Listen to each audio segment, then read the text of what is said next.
M के times news में आपका स्वागत है। मैं हूं एम के आजाद। आज हम बात करेंगे हिंदी पट्टी मध्य प्रदेश में जो आगामी चुनाव होने वाले हैं, जो इसी साल के अंतिम में होंगे। उस चुनाव में डीके शिव कुमार की एंट्री से भारतीय जनता पार्टी क्यों बेचैन है, इसी को लेकर हम आज बात करने वाले हैं। डीके शिव कुमार जी आज की राजनीति में कांग्रेस के संकट मोचन के रूप में देखा जाते हैं।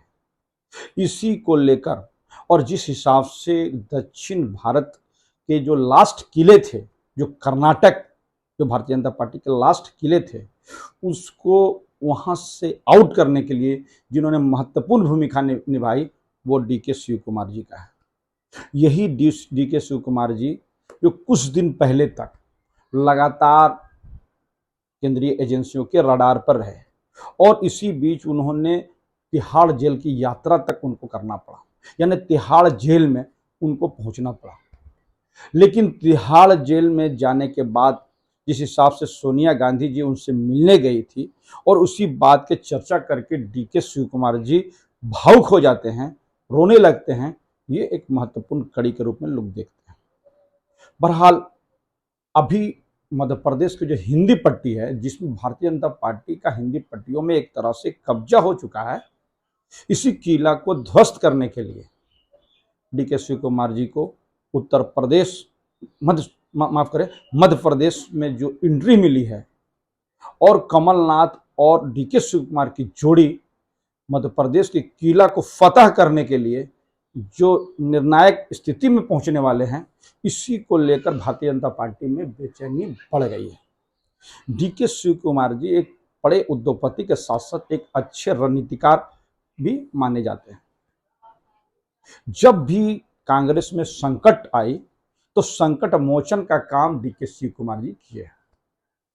ये अब छुपी हुई बातें नहीं है, ये सभी जानते हैं। लेकिन जैसे ही डीके शिव कुमार जी की मध्य प्रदेश के चुनाव से पहले एंट्री हुई, और महाकाल के मंदिर में जाके डीके शिव कुमार ने जिस हिसाब से पूजा अर्चना की, राजनीतिक गलियारों में खासकर भारतीय जनता पार्टी और नरेंद्र मोदी जी को असहज करने के लिए काफी थे। शिवराज सिंह चौहान इस मामले पे तो काफी पहले से असहज थे। अंदर खाने की जो रिपोर्ट भारतीय जनता पार्टी के लिए कुछ अच्छे नहीं है। जिस जो सिंधिया को लेकर, ज्योतिरादित्य सिंधिया को लेकर सरकार तो मध्य प्रदेश में शिवराज सिंह चौहान ने बना ली, अब वही ज्योतिरादित्य सिंधिया जी अब और उनके समर्थक जो है, अब भारतीय जनता पार्टी के लिए गले की हड्डी बन गए हैं। ना निगलते बन रहा है और ना ही उगलते बन रहा है। ये स्थिति अब किसी से नहीं है। अखबारों में इन लोगों की लड़ाई जो है अब सुर्खियां बनने लगी है, और जिस हिसाब से भारतीय जनता पार्टी का इस पे जो है कमान जो है कसने की बात आती है, तो वो ठीक से कस नहीं पाते। ये मजबूरी के साथ साथ मध्य प्रदेश चुनाव महत्वपूर्ण इसलिए भी हो जाता है क्योंकि जिस हिसाब से कर्नाटक के दक्षिण द्वार को डीके शिव कुमार जी और कांग्रेस की रणनीति ने बंद कर दिया है, और कर्नाटक और मध्य प्रदेश में एक कॉमन बात इसलिए भी है क्योंकि कर्नाटक में भी जो सरकार जो थी तोड़ जोड़ के बनाई गई थी, और मध्य प्रदेश में भी तोड़ जोड़ के बनाई गई थी। और ठीक कर्नाटक चुनाव के बाद जब कांग्रेस ऊर्जावान हुई है, उसके बाद मध्य प्रदेश का चुनाव इसलिए भी माने हैं क्योंकि वहां भी तोड़ जोड़ की सरकारें थी। पहली बार राहुल गांधी जी 150 सीट जीतने का दावा किया। यूं तो कभी भी राहुल गांधी किसी भी स्टेट में कितनी सीटें जीतेंगे इस बारे में ज्यादा जिक्र नहीं करते, लेकिन क्या बात है कि मध्य प्रदेश को लेकर राहुल गांधी जी 150 सीट के बारे में कहते नजर आ रहे हैं। कल जिस हिसाब से प्रियंका गांधी नर्मदा में आरती पूजा के बाद चुनावी शंखनाद का आगाज किया है, और जिस हिसाब से सारी बातों को सजाने के काम किया है, और नर्मदा नदी को साफ करने की जो शपथ ली गई है, ये भी एक धार्मिक और राजनीतिक दोनों दृष्टिकोण से लिए काफी महत्वपूर्ण हो जाता है। तो प्रियंका गांधी जिस हिसाब से लगातार, चाहे मध्य प्रदेश हो या कर्नाटक हो, सब जगह पे उनके प्रोग्राम जो कराया जा रहा है, और राहुल गांधी जो लगातार उनका कद काठी तो कांग्रेस के ऊर्जावान नेताओं में गिनती हो रहा है। खासकर अल्पसंख्यकों, दलितों और आदिवासियों के बीच में राहुल गांधी की जो पैठ है और उनकी जो ऊर्जा है, उसको नेता के रूप में मानने में अब कोई कठिनाई नहीं रह गई है। यानी हम कह सकते हैं कि आज अल्पसंख्यकों का, दलितों का और आदिवासियों में का जो नेता है वो एकमात्र भारत में राहुल गांधी है। तो ये ज्यादा अतिशयोक्ति नहीं हो, ये स्पष्ट तौर पर आप देख सकते हैं। और जिस हिसाब से व्हाइट हाउस में उनकी एंट्री हुई है और उनके बातों को गुप्त रखा गया है, इंटरनेशनल ग्लोबल लीडर में अब राहुल गांधी की गिनती होने लगी। निश्चित तौर पर भारत जोड़ो आंदोलन और जिस हिसाब से भारत सरकार और खासकर नरेंद्र मोदी की नीतियों को जिस हिसाब से राहुल गांधी प्रहार करते चले गए, ये कहीं न कहीं भारतीय जनमानस को वो भाने लगा था। इसी बीच में राहुल गांधी का जो रैली कर्नाटक में हुई और जो भीड़ उमड़ी, ये राहुल गांधी और कांग्रेस के लिए ऊर्जा का एक सबब तो बनता हुआ दिखता ही है। रही बात मध्य प्रदेश की, डी के शिव कुमार और कमलनाथ की जोड़ी, इन्हीं को जिम्मा दिया गया है उत्तर मध्य प्रदेश की चुनाव की बैतानी पार करने के लिए। लेकिन इसमें एक महत्वपूर्ण जो है बात है दिग्विजय सिंह की, जो लगातार अपने बातों से सुर्खियों में बने रहते हैं। अब देखना है कि डी के शिव कुमार और कमलनाथ की जोड़ी दिग्विजय सिंह को किस तरह से उपयोग करती है।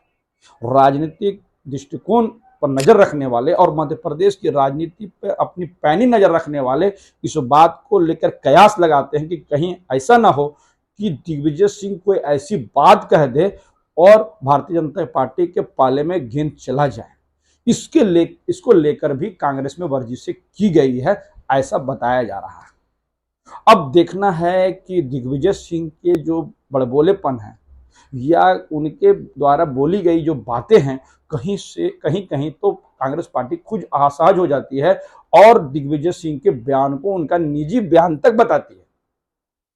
तो देखने की बात दरअसल ये है कि किस हिसाब से भारतीय जनता पार्टी, ज्योतिरादित्य सिंधिया और उनके जो सपोर्टर हैं उन पर किस तरह का लगाम लगाती है और उसको कितना टिकट देती है, और भारतीय जनता पार्टी के अंदर के जो लड़ाई है उस पर वो कितना पार पा लेती है और कांग्रेस ऊर्जावान होकर अपने कार्यकर्ताओं को एकजुट कर लेती है और दिग्विजय सिंह के बोलने पर किस तरह से पाबंदी लगा लेती है और किसी तरह से भारतीय जनता पार्टी को घेरने के लिए जो रणनीति डी के शिव कुमार और कमलनाथ और राहुल गांधी और सोनिया गांधी और खासकर खड़गे साहब के जो रणनीति कितना काम करेंगे तो आने वाले चुनाव में नजर आएगा।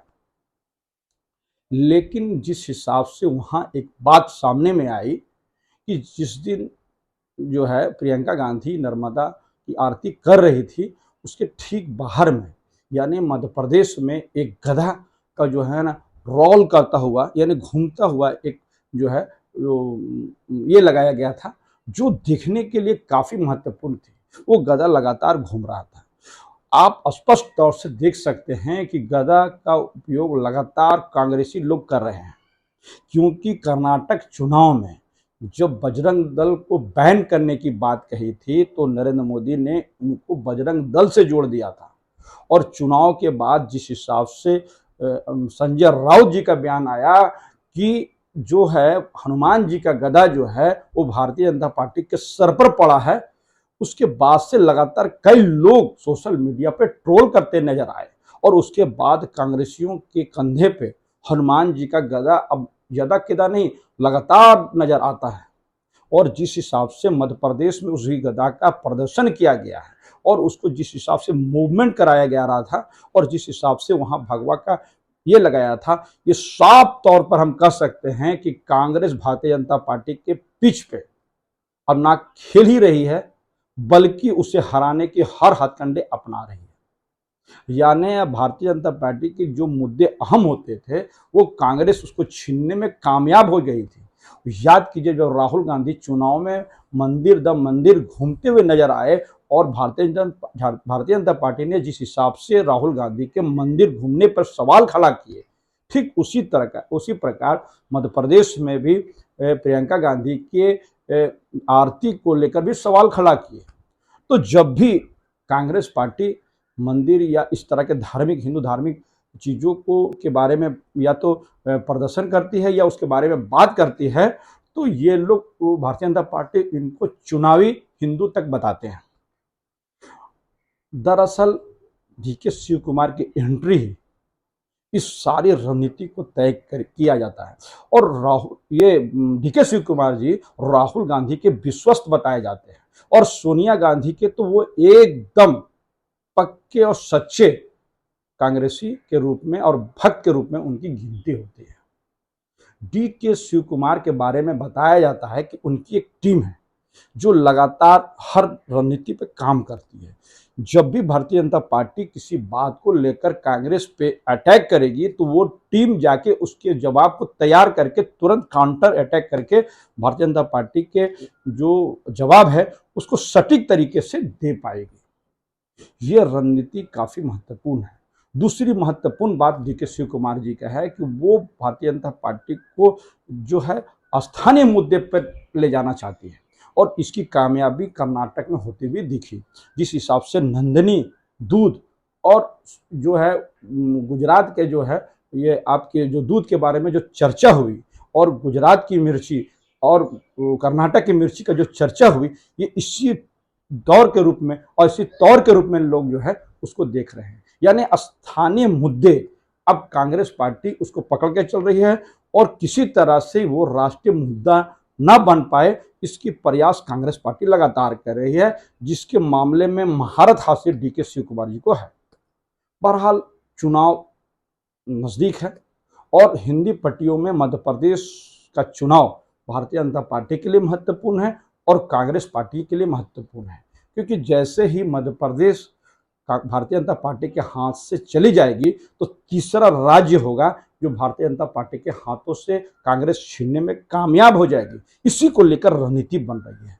अब राहुल गांधी अभी विदेश में है, देश में आने पर मध्य प्रदेश में उनका दौरा किस प्रकार होता है और खड़गे साहब की रणनीति कितना काम करती है, डीके शिव कुमार और कमलनाथ की जोड़ी किस हिसाब से वहाँ काम कर पाती है और दिग्विजय सिंह का जो बानी है उसको कितने रोकने में कामयाबी हासिल करती है कांग्रेस पार्टी, ये आने वाले वक्त में आपको दिखाई देगा। बहरहाल मध्य प्रदेश का चुनाव अब दिलचस्प मोड़ पे होता हुआ दिख रहा है। हमारा वीडियोस कैसा लगा अपने कमेंट्स बॉक्स में जरूर कमेंट्स करें और जिन्होंने अभी तक हमारे न्यूज़ को सब्सक्राइब नहीं किया उससे विनम्र निवेदन है कि वो सब्सक्राइब कर दें। नमस्कार।